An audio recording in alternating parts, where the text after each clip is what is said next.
Est-ce que vous voulez plus de performance pour la 3D et rendre vos images? Est-ce que ça vous agace que Windows utilise plusieurs gigs de mémoire, même au repos? Peut-être en avez-vous assez des mises à jour automatiques, surtout au moment où ce que ça donne vraiment pas? Et si je vous disais que l'on pouvait répondre à toutes ces questions et ce gratuitement, vous pourriez pas me croire, hein? Eh bien dans cette vidéo, je vous montrerai la voie de l'indépendance avec Linux.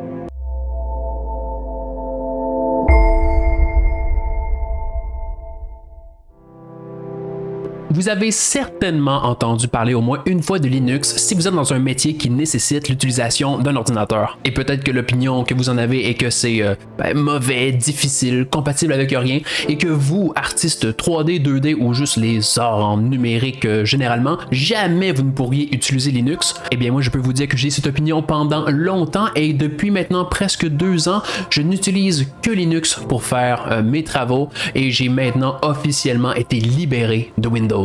C'est pourquoi je me suis investi de cette mission de vous libérer de vos chaînes et de vous montrer la lumière. Dans mes futures vidéos, je vous montrerai comment installer Linux, autant en machine virtuelle qu'en dual boot, ainsi que les principales différences avec Windows, et ensuite on va installer tout le nécessaire pour faire le travail en 3D, donc on va avoir Blender, on va avoir Krita, aussi Unreal, on va faire un petit peu aussi de gaming avec Steam, voir comment on peut faire du recording streaming avec OBS, de l'audio avec Ardour et Reaper, et aussi juste plein d'alternatives gratuites à des logiciels payants que l'on utilise pour faire les tâches de tous les jours. Mais d'abord, qu'est-ce que c'est Linux? Ben en fait, Linux, c'est tout simplement un système d'exploitation au même titre que Windows ou bien Mac. Mais la différence est que Linux, ben son noyau, il est open source, buzzword là, populaire, là, mais c'est tout simplement pour dire qu'il est public et visible, n'importe qui y a accès et peut voir de quoi le code est constitué.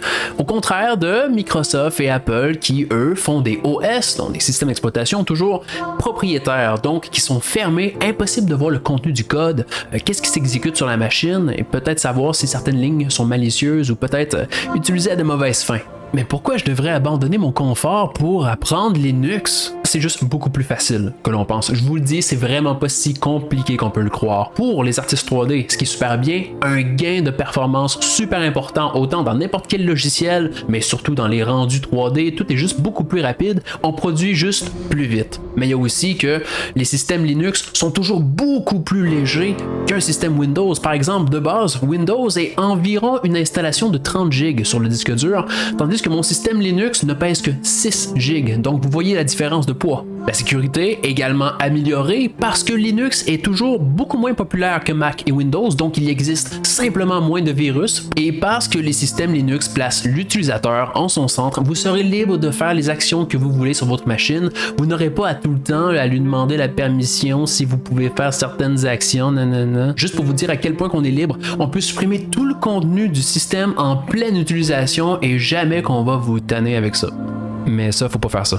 Linux est imbattable pour la personnalisation, à la création de petits scripts qui facilitent votre production et votre workflow, aux modifications visuelles qui transforment votre système en une machine que vous voulez vraiment utiliser. Et il y a aussi que apprendre Linux, ça pourrait changer vos perspectives sur l'utilisation d'un ordinateur, parce que c'est vrai que c'est pas tous les logiciels qui seront compatibles et que vous serez quand même forcé à certains moments de trouver des alternatives. Par exemple, la suite de logiciels Adobe ou bien Microsoft Office, aucun de ces logiciels ne fonctionne sur Linux. Mais de base, Linux offre déjà plein de logiciels qui vont être capables de remplir toutes les tâches possibles que vous pourriez faire sur Windows. Si vous pensez qu'on peut pas gamer non plus sur Linux, je vous le dis maintenant, oui, vous pouvez gamer. Bon, c'est sûr que c'est pas la compatibilité de Windows qui supporte virtuellement tout, mais sur Linux, à peu près 80% de la librairie Steam, selon Valve, est maintenant compatible, et vous pouvez d'ailleurs utiliser le site protondb.com qui est une liste, un répertoire de jeux qui sont directement compatibles avec Linux. Vous le consulterez pour vous assurer que vos titres favoris puissent être compatibles. Pour ma part, la plupart des jeux qui sont dans ma librairie Steam fonctionnent très bien et sérieusement, là, maintenant pour gamer, là, c'est assez, là, on est là pour bosser. Il est possible d'entendre que Linux exige l'utilisation du terminal et d'entrer des lignes de code pour vraiment l'utiliser. Eh bien moi je vous dis, fake news, c'est pas vrai, ok?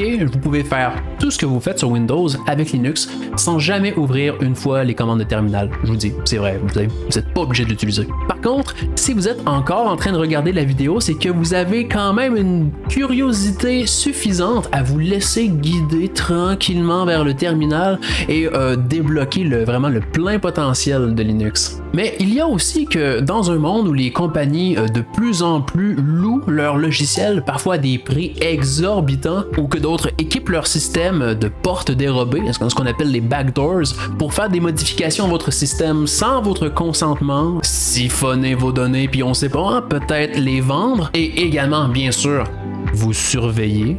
Eh bien, à long terme, investir du temps à apprendre Linux, ça va être payant en indépendance, liberté et juste une qualité de vie beaucoup plus agréable à la suite d'interactions avec une machine qui est juste beaucoup plus facile. Parce que oui, je vais aller même jusqu'à dire que Linux, dans le fond, c'est plus simple à utiliser que Windows.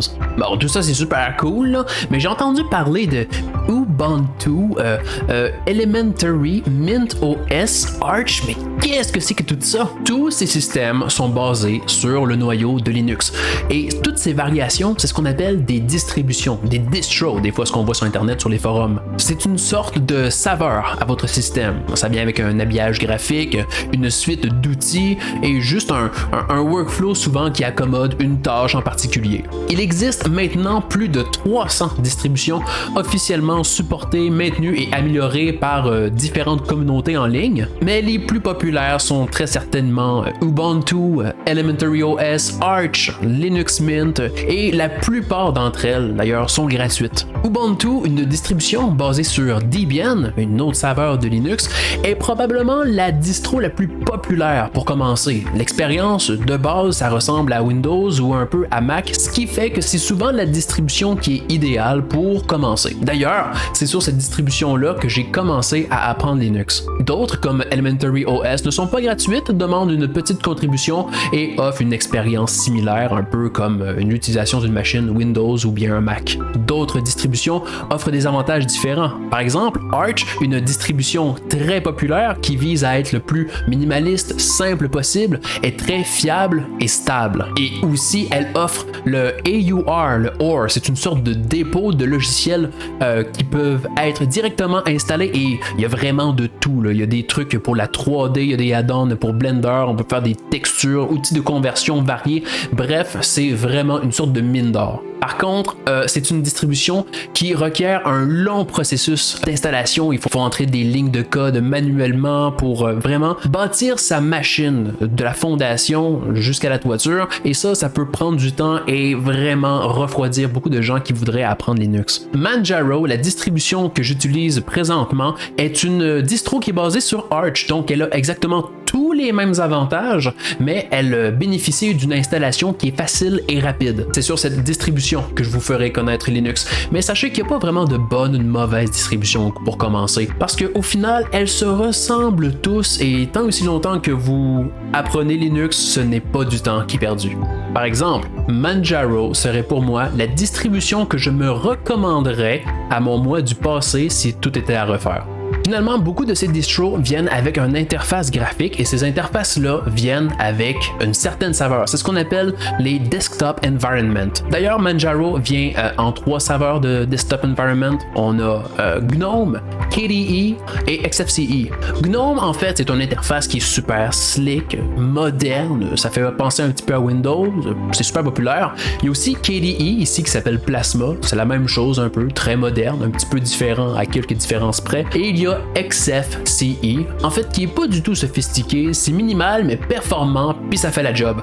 C'est sur cette saveur que je vous montrerai Manjaro. J'utiliserai la version XFCE pour juste avoir le plus de performance possible et travailler. Mais un peu comme pour les distros, honnêtement, vous pourriez utiliser GNOME ou bien Plasma, puis vous auriez pas de difficulté quand même à suivre les vidéos puis juste apprendre Linux.